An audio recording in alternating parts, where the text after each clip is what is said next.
Monsieur le Président, chers collègues, je vais intervenir en deux phases. Une première phase sur les collèges et après sur le sport. Sur les collèges, je n'avais pas l'intention d'intervenir là-dessus, mais dans les prévisions de travaux, de rénovation, j'entends toujours pas parler de Camille Vallot au Relais-Quirion, que vous aviez placé en première priorité de rénovation par rapport à l'état de son bâti. Voilà. Donc je voulais revenir sur le collège de Landerneau. Au cours de la dernière séance plénière, nous avions eu des échanges sur le sujet. J'avais exprimé notre incompréhension concernant l'absence persistante dans ce collège des élèves en situation de handicap provenant des IME et IEM de Landerneau. J'avais demandé des précisions et des explications sur cette situation et une date prévisible d'intégration de ces élèves dans ce nouveau collège. Cette intervention m'a valu une réaction inutilement virulente de votre part. Vu qu'il n'y avait pas d'explication claire sur cette situation, je vous ai proposé, et je vous remercie d'avoir organisé une visite commune sur place avec votre cabinet et les services du département, ce qui a permis de mieux comprendre les besoins spécifiques des élèves des IEM et IME devant y être accueillis.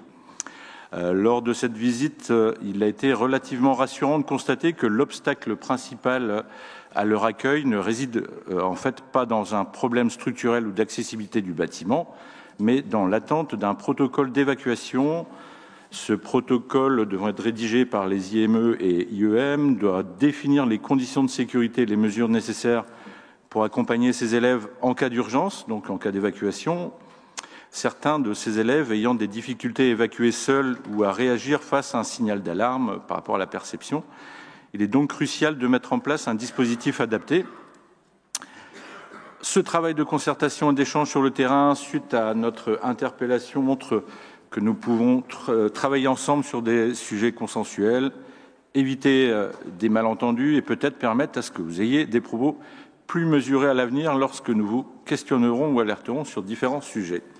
Travailler ensemble pour améliorer les services publics rendus aux Finistériens et Finistériennes est essentiel et constructif.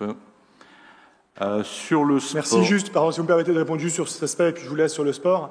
Vous ne devriez pas lire les éléments de langage, d'abord parce que ça se voit, et ensuite parce que dans nos échanges directs, vous êtes constructif et par ailleurs très intéressant sur le sujet du handicap.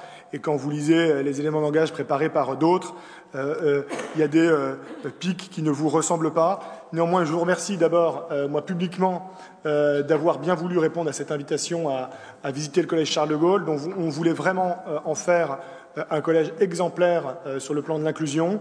Je crois qu'il l'était déjà, que vous l'aviez reconnu, en tout cas hors cette séance plénière, et qu'il est encore plus après les remarques, les suggestions que vous avez faites.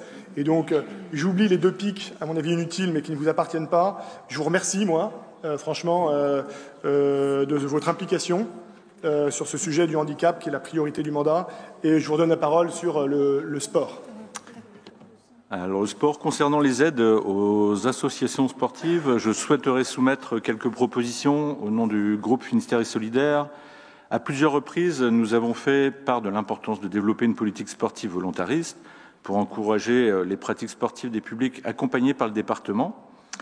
Donc, d'une part, nous proposons d'étendre l'aide de 5 € par adhérent aux associations de loisirs qui offrent des activités de sport santé ou sport bien-être.